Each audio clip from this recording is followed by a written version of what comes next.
We want to welcome everybody that's joining us on the broadcast. We are glad that you chose to watch Destiny Church Wakefield today. We believe that you're going to be blessed from the ministry of the Word. For all of us over here, the preacher is no stranger to us. She's no stranger to me. I've been married to her for 36 years.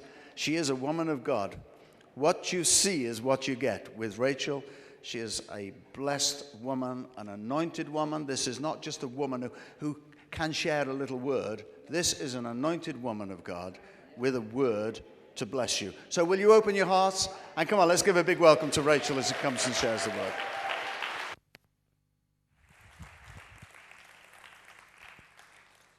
Hi, everybody. Thank you. Do you know what this is? Magnifying glass. I so wanted to give you all one of these today so that when you were listening to me, you were like this, and you were like this, and you were like this. Because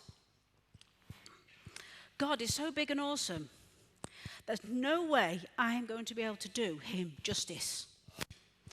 So, get your spiritual magnifying glass now, hear what I've got to say, and magnify it by 10,000 million times, and maybe you'll have a slight understanding of how awesome God is. Do you understand what I'm saying? So I've created myself an impossible task of trying to help you see about my God. I'll leave it here. It'll help me. So on Tuesday this week, Pastor Ian and myself, we went off to Birmingham to the High Commission of India to sort out some India visas later on in the year for a ministry trip. And we had a very difficult meeting. And the paperwork was all over the place, and the photos were not right, and nothing was right. It was a tough time. So we came out of there.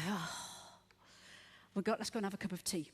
So off we headed into Birmingham, because we weren't going to come back to work for the rest of the day. It wasn't worth it. So we had a little time to walk around. I went for this cup of tea in a place called Ed's Diner. So it was an American diner place. He had a milkshake and I was having a cup of tea. And on the wall in Ed's Diner, it said this. And it was to the staff. This is a motto for the staff. If it doesn't make you proud, don't serve it to the crowd. Well, I want to tell you something today. I am very proud to serve to you, my God, today. All right?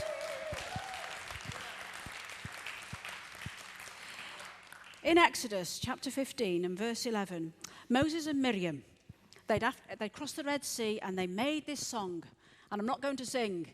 Every time I try to sing, my family knock me down. I make a very joyful noise to the Lord, I do. But maybe not in wonderful harmonies. You don't have to particularly look at it, but it says this. Who among the gods is like you, O Lord? Who is like you? You're majestic in holiness. You're awesome in glory, and you're working wonders. You know, Moses, he was so grateful. He had worked so hard, that guy. If you know the story of those of you who are Christians here and you read your Bible a lot, after crossing the Red Sea, that was the end of a very, very, very, very long journey of life for him, getting out of Egypt in the first place, okay? And he was so grateful, and he realized how awesome was his God to create this fantastic miracle. You try stopping a leak. We have a motor cruiser boat, and we went on holiday in it a while ago, and we had a few weeks ago, and there was some big rain, and we didn't get any leaks. And Wesley's been away in the boat now. He's in York or Selby or somewhere on the boat. And he's rung us up and said, I've got 3 leaks. I don't know what he's done, but the rain hasn't been any more different rain than we had. But, you can't, it's very difficult to stop a leak. But God stopped to see. How did he do it? We have no idea. Some of the things that God does are like way beyond what we can ever think. There's a verse in the Bible in Isaiah that actually says, Lord, your ways are higher than our ways. Your thoughts are bigger than our thoughts. So get this out, magnify it 10,000 million times, and you'll still have no idea what God's up to. And you'll have no idea what's in his heart and his mind and his thoughts and his ways. So sometimes when we get frustrated about what's happening, if you leave it with the Lord, you're in safe hands. We don't understand. You know when sometimes you say, I just don't understand. You don't have to. If you trust in God, he'll do the understanding for you. Trust him and be sure that his ways are great. His ways are mighty. Deuteronomy in chapter 7. Joshua, he's about to enter the promised land. And he says this. The Lord has told him to encourage the people. Don't be terrified of all these different cities that you've got to conquer. Don't be terrified about it.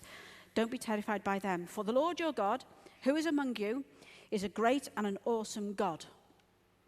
Do you believe it? So, you've got a problem in your life. Something, whoa, you've got to face something. Let me encourage you today. Don't be terrified. The Lord who is with you, if he is with you, is great and awesome. Don't be afraid. How can I say that more clearly to you? Listen, don't face struggles on your own. If you're living in God's ways, that big, mighty, awesome God is with you. And you don't need to be afraid. Just take the journey with the Lord. Deuteronomy 10. Now then, Moses again. He goes up the mountain, he gets the tablets, he comes down, he's very disappointed, he smashes the tablets, he goes up the mountain again and gets some new tablets. And this time, he says this. Now then. This is what he's telling the people now. Now then, all right? Sitting on a chair and just saying, right, now then, are you listening to me? I have to stand here to read what I'm saying. Now then. What does God ask of you? But to fear the Lord. If only you would do that. Why don't you just fear the Lord? He's asking you to, then your problems will get solved. Why don't you just walk in his ways? Why don't you love him? Why don't you serve him with all your heart and your soul and observe his commands and his decrees that I'm giving you on these tablets? Then, don't you realize, to the Lord your God belongs the heavens, even the highest heavens. Well, I don't know what the difference is. The earth and everything in it, it belongs to God. And we're worried about these little things and problems that are coming up, and you're dilly-dallying with golden calves and getting fed up because I've been up the mountain for 40 days. You know, he's saying, circumcise your hearts. Set your affection. Oh, sorry, this is what, I'd like to read it in the right order. So, he's the God above all the heavens. He owns everything in it. Yet the Lord, right? So if you got how big God is, Moses is telling the people how absolutely huge God is and wonderful he is. Then he says, yet, this is what the Lord has done. He has set his affection on you. God has set his affection on you. He's big, mighty, awesome, but he's set his affection on you. And he loved you, and he chose you. Wow. So, why don't we circumcise our hearts, therefore? Let's not be stiff-necked any longer. This is Moses telling these people, he's encouraging them like I am to you today. For the Lord your God is the God of gods, the Lord of lords, the great God, mighty, awesome, and he shows no partiality. How fantastic. I mean, that is such a speech. You know, people go on and on about Martin Luther King's speech, I have a dream. That is such a speech that Moses did there. How fantastic is that? You know, the Lord our God, he is God of gods, he is Lord of lords, he is mighty, he is awesome. He shows no partiality. The Bible says that. So that means, don't matter what you did, where you come from, how you are now. If you choose to stop being so jolly stiff-necked and pig-headed, or whatever you want to call it, if you will circumcise your hearts, that means, you know, get rid of the stuff that shouldn't be there. Open your heart to God. You can realize this awesome God, and he can be your God, and he can do these things for you. Wow. Thank you, God. How fantastic. You see what I mean? I don't know how to say anything else in English to describe it for you. You know, I'm not such a fantastic wordsmith to make this awesomeness of God so big and mighty that I want you to grasp today. some of the singing that we've done today, the songs that Diane chose, thank you, Diane, would just like bless my socks off about the awesomeness of God. The things that he does for us, they're so wonderful. I just want to show you a few things that God has done.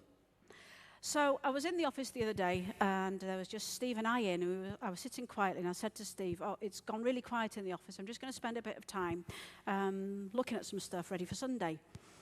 And, you know, he said, oh, what are you preaching on, blah, blah, blah. So, and I was saying, I said, can you help me? Think of some more fantastic things that God did.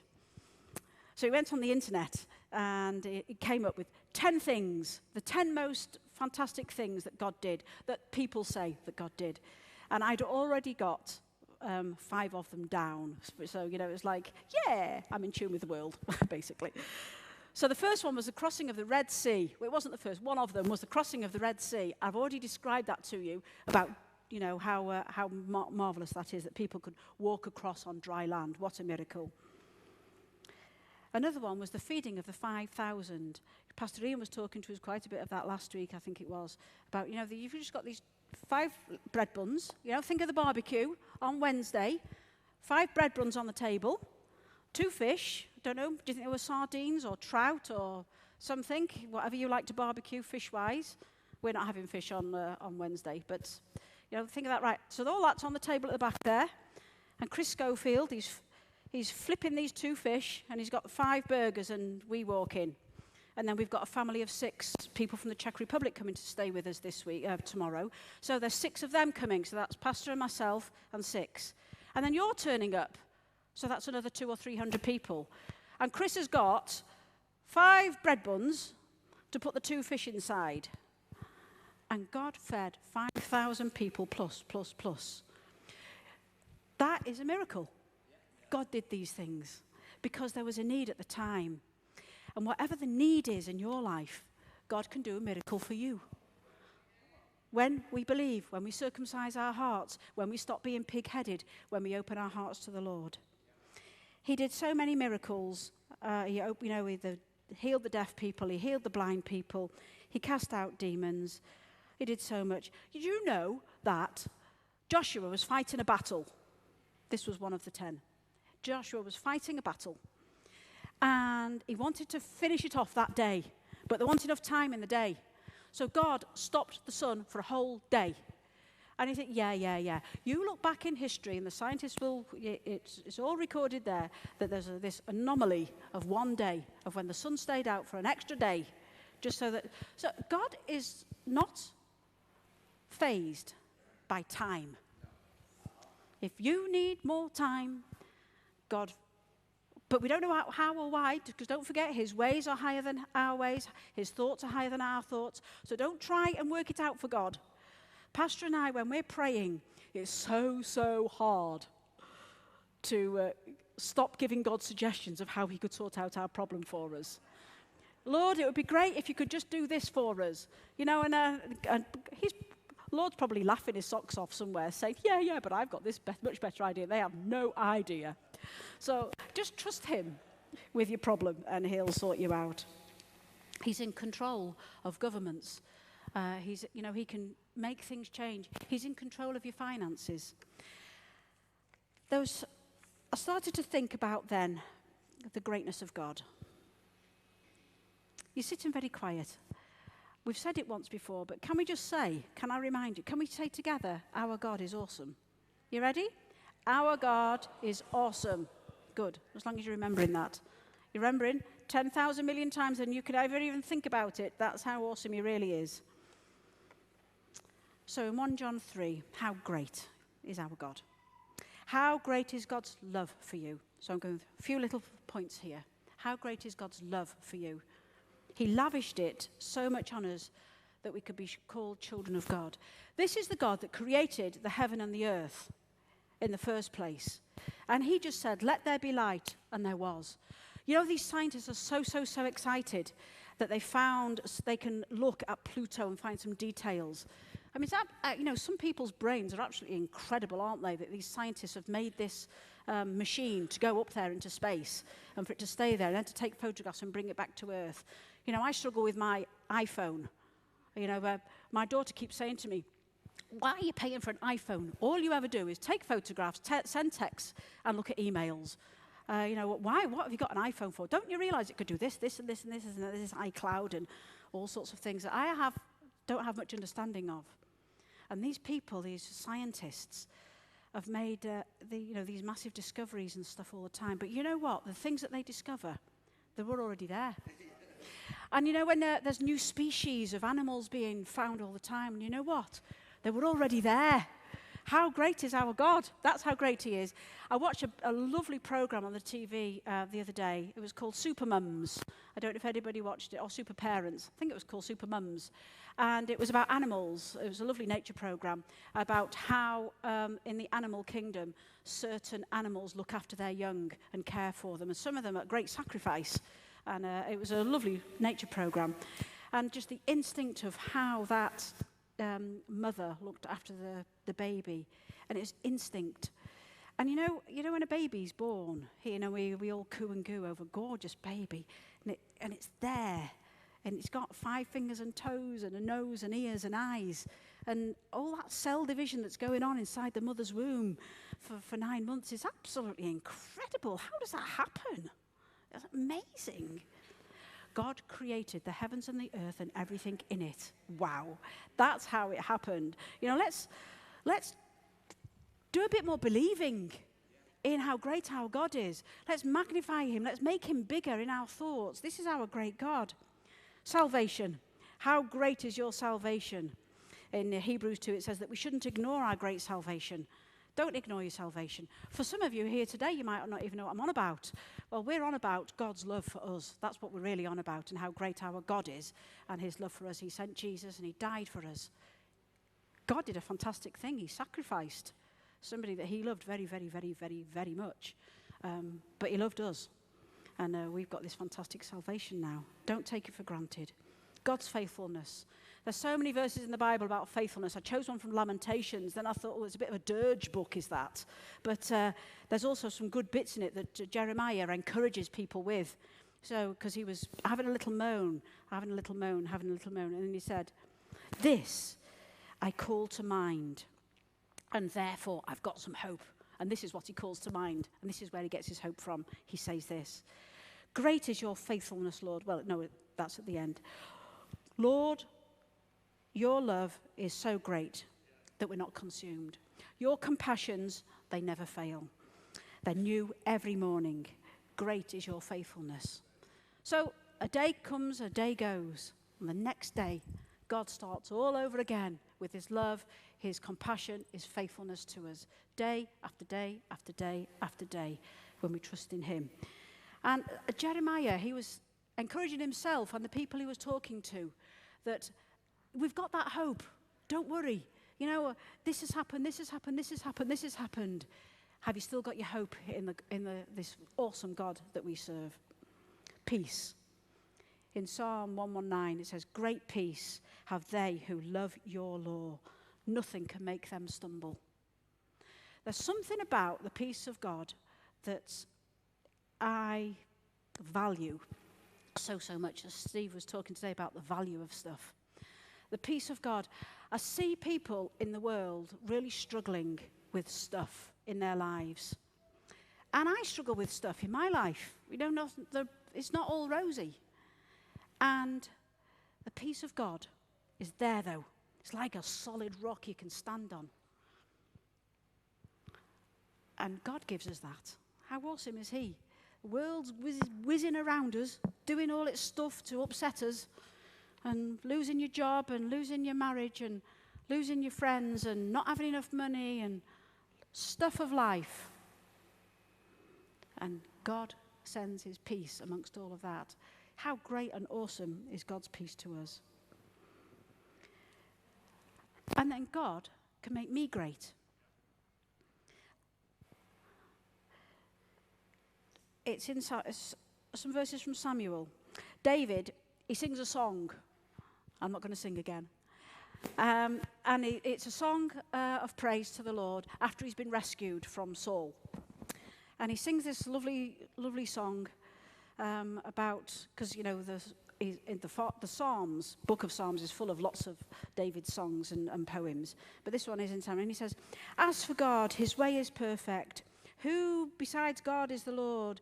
You give me your shield of victory. You stoop down and make me great." Wow. And it's a bit like God made David great. No. God's the great one. No, David makes you great. It's like having value. When Steve was saying that, I thought, value, that's the word. You know, a lot of us can really struggle with self-worth, stuff like that. But through David, he had an unusual upbringing. And, he killed animals on the journey, and he won battles, He feared the Lord, and he did it in God's name. And God made him great. He was only young when he started off, like in his ministry, as it were. And it didn't make any difference. God gave him some value. God made him great. We don't need to do things in our own strength. Use our strength and then call on God. And then it becomes supernatural strength. He don't want us to be wishy-washy and do nothing. He says, when we know the word, we know what we can stand on. When we use our talents, let's use our abilities, and then God adds to it. When Pastor and I, especially when we're taking teams abroad, but even for ourselves, sometimes when we go on our mission trips, for instance, conditions are really bad. When we have these long train rides in India, overnight or 2 days, and the toilet facilities are absolutely gross, and I refuse to go because I just can't. But I need to. I can't talk about toilets in my sermon. God gives you a supernatural ability to cope with stuff. So then we're served some food, some more spicy food. Again, for omelette with chilies in. Why can't I just give you a plain omelette? Why has there got to be spice in everything? Kumu's laughing at me. And then lunch. And you have some dal, which is really strong. Why, lentil soup is very nice, but this dal is so powerful. The beads of sweat are coming out, and you have that with rice, and then in the evening you have chapatis. Thank God for plain chapatis. But you have it with something really, really spicy again. And then the next day comes, and that's it again. And you're nowhere near any towns where you can buy anything plain. You're just reliant on them. And however much you say to them, can you make it mild? Well, they think, I can't make it any milder, it'd be too bland. So that's the difference of life. And when we're there, if that's what you've got to eat, and that's what you've got to have, and God helps you. And what I'm saying is, it's like when we're away, we don't get very sick or anything like that. A supernatural thing comes upon you when you trust in God. So when you need to do something, God can be there for you. When life is tough, God can be there for you. And it's not just, oh yeah, God's there. I'm talking about this awesome, fantastic God that you have no idea about. But your thoughts are nothing compared to his thoughts. His ways are nothing compared to our ways. Magnify them 10,000 million and you've still not got there. We have no understanding of our fantastic God. He tries to explain it in the word a bit, and we've just got to grasp it and trust in him and love him. There's a verse in the that Paul writes, and he says, I know who I've believed, and I'm convinced that he's able to keep that, which I've committed to him to that day. I know who I believe. I believe in this great, fantastic, massive, awesome God. And I struggle with stuff, and I don't think I get all my prayers answered, but what I do is I trust in my wonderful Saviour, my wonderful peace giver, my wonderful financial provider.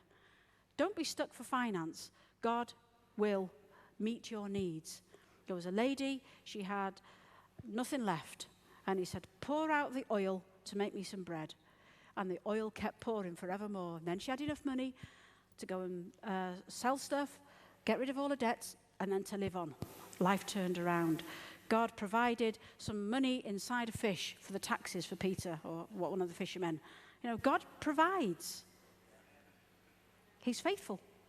To the nth degree, he's faithful. No matter how much you've messed up, or if you haven't messed up, our God is awesome. And we sang that fantastic song, our God is an awesome God, he reigns over all the earth. And he does. He reigns over all the earth. Everything in the earth is the Lord's. life, sometimes when we read the news and we see the moral decline of our nation and of the world and the things that we are having to accept these days as Christians, can be really tough. But we need to have confidence and that everlasting peace inside us, that our God is in control of everything that's going on. You know, of his rule and reign and his government, there should be no end. No end. There's no end. It's not going to suddenly, God is not ever going to crash. God is not ever going to give up. What a fantastic God we've got.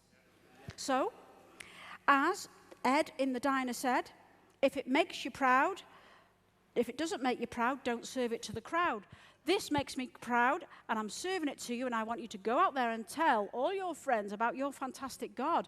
Don't keep it to yourself. When we're overflowing with the love of Jesus and the things that God has done for us, let's share it out there to the world. And let each one of us be strong and mighty in our faith. Let's be wobbly Christians. Let's be strong, and let's see the Lord add to us some confidence, some love, some financial provision. Because all we've got to do is, don't be stiff-necked. It says, give in to the Lord. You know, ask him to be Lord of your life. Could we end today with singing a hymn of How Great Thou Art? Would you stand to your feet? And let's declare that how great our God is together. And as you're singing these words, it's about how wonderful creation is at the beginning, and then it goes on to how he died, how he sent Jesus to die for us. It's a fantastic hymn. You think about the things where you're not making God big, and make him big, and declare the greatness of God today as we sing together.